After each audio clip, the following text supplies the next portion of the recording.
तो चलिए आगे बढ़ते हैं इस वीडियो के टॉपिक के ऊपर। इसके पहले भी कुछ वीडियोस मैं पब्लिश कर चुका हूँ। वो वीडियोस अगर अब तक आपने नहीं देखे तो आप चाहिए तो हमारे चैनल के वीडियो सेक्शन में जाकर उन वीडियोस को देख सकते हो।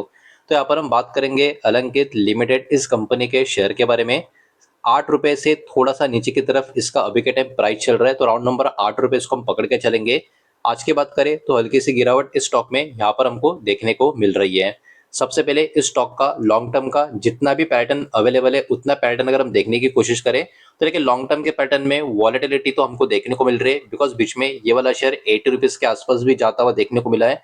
इन बिटवीन कई बार स्टॉक में तेजी तो आई है, लेकिन वो तेजी टिकी नहीं है। उसके बाद गिरावट भी कई बार स्टॉक में हमको देखने को मिली है। मतलब ये वाला स्टॉक लॉन्ग टर्म में वॉलेटिलिटी क्रिएट करने वाला स्टॉक देखने को मिल रहा है। और उसमें भी स्टॉक अभी के टाइम अप ट्रेंड में नहीं है, डाउन ट्रेंड में, बिकॉज ये वाला शेयर अभी के टाइम अपने हाईएस्ट लेवल से अपने लोएस्ट लेवल, मतलब कहीं ना कहीं अपने ऑल टाइम लो का जो जोन है वहीं पे हमको देखने को मिल रहा है। तो मैक्सिमम ट्रेंड या जो मेन ट्रेंड जो स्टॉक का हम बोल सकते हैं वो अप ट्रेंड का नहीं, वो क्लियर कट डाउन ट्रेंड का हमको यहाँ पर देखने को मिल रहा है।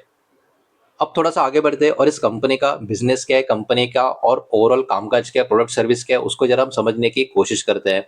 तो अलंकित लिमिटेड इस कंपनी की बात करें तो ये कंपनी मदद करती है लोगों की, अलग अलग बिजनेसेस की और सरकार के जो डिपार्टमेंट्स होती है उनकी डिजिटल सर्विस का, मतलब उनको फायदा देके उसमें pan card, GST, NPS, insurance, health care administration और फाइनेंशियल सर्विस जैसे बहुत सारे अलग अलग कैटेगरीज का इंक्लूजन यहाँ पर आपको देखने को मिलेगा।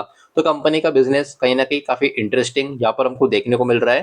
कंपनी पैसे कैसे कमाती है, कंपनी एक्चुअली चार्ज करती है सर्विस फी और कमीशन इन एक्टिविटीज को यहाँ पर प्ले करके।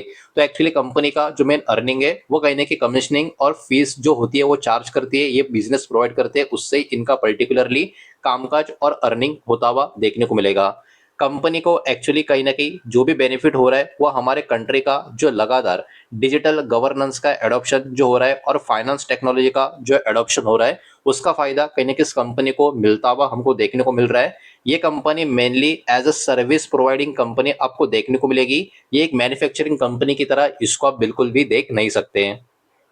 तो यहाँ पर एक बात एकदम क्लियर है, इस कंपनी के प्रोडक्ट्स या सर्विस की अगर हम बात करें तो ये कंपनी क्या क्या प्रोवाइड करती है। पैन कार्ड की सर्विस प्रोवाइड करती है, आधार से कनेक्टेड सर्विस प्रोवाइड करती है, जीएसटी सर्विसेज, उसके अलावा नेशनल पेंशन सिस्टम सर्विस होती है वो भी प्रोवाइड करती है, डिजिटल सिग्नेचर सर्टिफिकेट्स ये भी प्रोवाइड करते हैं। उसके साथ साथ आरटीए यानी register and share transfer agent service जो होती है इसमें भी कंपनी का आप प्रेजेंस मान सकते हो। इंश्योरेंस ब्रोकिंग से लेके health insurance, TPS service, wealth management, mutual fund का डिस्ट्रीब्यूशन, टैक्स फाइलिंग सर्विस और बिजनेस प्रोसेस आउटसोर्सिंग और मैनेज सर्विस, ये सब कुछ कंपनी के प्रोडक्ट एंड सर्विसेज कैटेगरी का या आप कनेक्शन में आपको ये देखने को मिल जाता है। अब इस कंपनी का फ्यूचर ग्रोथ थीम के साथ कनेक्शन की अगर हम बात करें तो अलंकित का फ्यूचर ग्रोथ अगर हम देखें कनेक्शन कैसा नजर आता है तो देखिए डिजिटल इंडिया जो हमारे कंट्री का एक जो टैगलाइन की तरीके से अब ग्रो जो हो रहा है वो कहीं ना कहीं फ्यूचर ग्रोथ थीम की वजह से इस कंपनी के साथ जुड़ सकता है। उसके साथ साथ ई गवर्नेंस हो गया, फिनटेक हो गया, आरएजे टेक हो गया, उसके अलावा डिजिटल आइडेंटिटी और कंप्लायंस सॉल्यूशंस की बात करें, एआई बेस्ड ऑटोमेशन की बात करें, सर्विस डिलीवरी की कैटेगरी में, गवर्नमेंट का डिजिटल ट्रांसफॉर्मेशन की बात करें या टेक्नोलॉजी सर्विसेज का मैनेजमेंट की बात करें, इसके थ्रू ये कंपनी कहीं ना कहीं फ्यूचर ग्रोथ थीम्स का कैटेगरी में भी प्ले होती हुई हमको नजर आती है। अब चलिए थोड़ा सा आगे बढ़ते हैं, कंपनी के बारे में और भी कुछ डेटा अगर अवेलेबल है उसको थोड़ा समझने की यहाँ पर हम कोशिश करते हैं। लेकिन आगे बढ़ने से पहले वीडियो को लाइक कर देना, वीडियो को शेयर कर देना, पहली बार चैनल पर आ चुके हो तो चैनल को भी सब्सक्राइब जरूर कर देना। तो देखिए इस कंपनी का मार्केट कैप कितना है, सिर्फ और सिर्फ 215 करोड़ का। मतलब भाई साहब ये बहुत छोटी साइज की कंपनी है और जितनी छोटी साइज की कंपनी होती है उसमें उतना रिस्क भी रहता है, इस बात को भी यहाँ पर आपको ध्यान में रखना है। 215 करोड़ मतलब ये nano cap micro cap category की कंपनी आपको देखने को मिलेगी, इस बात को भी यहाँ पर आपको ध्यान में रखना है। स्टॉक का पी की बात करें, स्टॉक का पी अभी के टाइम 11.2 के करीब हमको देखने को मिल रहा है और इसके सामने इंडस्ट्री पी की बात करें तो ये 18.3 के करीब देखने को मिल रहा है। मतलब जितना डिमांड अभी के टाइम इंडस्ट्री में बना हुआ है इस स्टॉक का डिमांड कंपेयर टू इंडस्ट्री अभी कहीं ना कहीं कम है। तो यहाँ पर कहीं ना कहीं मौका भी इस कंपनी के पास है कि इंडस्ट्री का जो डिमांड है उसको कहीं ना कहीं मीट किया जाए। तो इस कारण भी ये वाला शेयर मार्केट की फोकस में बना रह सकता है। उसके बाद प्लेज परसेंटेज की बात करें, जीरो, मतलब कंपनी के जो प्रमोटर्स है उन्होंने अपना कोई भी शेयर यहाँ पर गिरवी नहीं रखा है और कंपनी का total asset compare to market cap काफी अच्छा खासा नंबर नजर आएगा। 462 करोड़ का इस कंपनी के पास टोटल असेट का नंबर देखने को मिल रहा है। तो अब चलिए आगे बढ़ते हैं और चेक कर लेते हैं इस कंपनी का प्रॉफिट एंड लॉस का स्टेटमेंट कैसा देखने को मिलता है। जो भी नंबर होंगे करोड़ में होंगे और कंसोलिडेटेड फिगर जो होंगे वही यहाँ पर हम चेक करेंगे। तो पिछले कुछ सालों का डेटा हम चेक करेंगे। यहाँ पर पिछले 5 साल का नंबर कहीं ना कहीं हम प्रॉपर तरीके से देख सकते हैं, तो उसको ही हम देखने का ट्राई करेंगे। तो देखिए सब कुछ काट छट के पिछले 5 सालों का नंबर इस कंपनी का देखें तो 5 साल पहले कंपनी को प्रॉफिट था 3 करोड़ के आसपास का। उसके अगले साल कंपनी को भारी भरकम लॉस हो गया 35 करोड़ के आसपास, लेकिन उसके अगले साल कंपनी फिर से प्रॉफिट में आ गई 22 करोड़ के। उसके अगले साल कंपनी ने प्रॉफिट को मेंटेन किया और अभी कंपनी का प्रॉफिट उसी के ही आसपास चल रहा है 21 करोड़ का। तो यहाँ पर देखो एक बात तो एकदम क्लियर है, कंपनी का साइज काफी छोटा जरूर है, कंपनी का बिजनेस भी ठीक ठाक टाइप का आपको नजर आएगा, जिसमें ग्रोथ भी धीरे धीरे होती भी नजर आ सकती है। लेकिन अच्छी बात ये भी हमको देखने को मिल रही है, बहुत छोटी साइज की कंपनी होने के बावजूद भी कंपनी बहुत डेंजरस लॉस में, ऐसा कुछ खास सिनेरियो नजर नहीं आ रहा। 4 साल पहले कंपनी को भले ही काफी बड़ा लॉस हुआ था, लेकिन उसके बाद कंपनी ने उस लॉस को रिकवर करके फिर से काफी बड़ा प्रॉफिट भी ला लिया और कंपनी का प्रॉफिट हायर लेवल पे मेंटेन भी हो रहा है। हालांकि इस कंपनी को अभी के टाइम हम जबरदस्त तरीके की प्रॉफिट ग्रोइंग कंपनी तो बोल नहीं सकते, लेकिन ये जो ट्रैक रिकॉर्ड नजर आ रहा है ये लॉस मेकिंग कंपनी भी नहीं है, तो ये कहीं ना कहीं प्रॉफिट मेकिंग कंपनी हमको देखने को मिल रही है।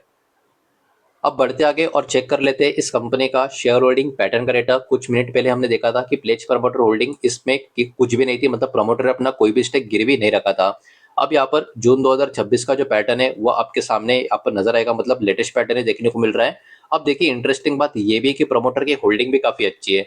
54.14% का स्टेक प्रमोटर के पास नजर आएगा और पिछले बहुत सारे क्वार्टर से यही होल्डिंग प्रमोटर की हमको यहाँ पर देखने को मिल रही है। इतनी छोटी साइज की कंपनी में कभी कभी प्रमोटर का स्टेक होता भी नहीं है, 1-2% होता है, 10-12% होता है, लेकिन यहाँ पर अभी भी इस कंपनी के जो मेजोरिटी शेयर होल्डर है वो इसी कंपनी के प्रमोटर देखने को मिल रहे हैं। तो ये भी कहीं ना कहीं अच्छी बात मानी जा सकती है। अब देखिए इतना छोटा साइज का कंपनी में एफएसडीएस का होल्डिंग होता तो नहीं है, लेकिन यहाँ पर फिर भी नजर आ रहा है, वो भी काफी कम है, ना के बराबर का है। और एफएस का होल्डिंग धीरे धीरे कम भी हो रहा है, ये बात हम समझ सकते हैं बिकॉज कंपनी का साइज भी काफी छोटा है। डीएस का होल्डिंग 0.05 का है। अब पिछले क्वार्टर कंपेयर में ये थोड़ा इंक्रीज हो चुका है, लेकिन ये होल्डिंग कुछ खास नहीं है, ये भी हम सबको पता है। काफी कम होल्डिंग यहाँ पर एफएसडीएस के आपको देखने को मिलेगी। लेकिन पब्लिक होल्डिंग कितनी है, 45.43% के करीब की पब्लिक होल्डिंग देखने को मिल रही है। मतलब इस कंपनी में दो ही बड़े प्लेयर्स हमको देखने को मिल रहे हैं, एक तो प्रमोटर और दूसरा है पब्लिक, जिसमें प्रमोटर के पास इस कंपनी का मेजोरिटी स्टेक अभी भी हमको यहाँ पर देखने को मिल रहा है।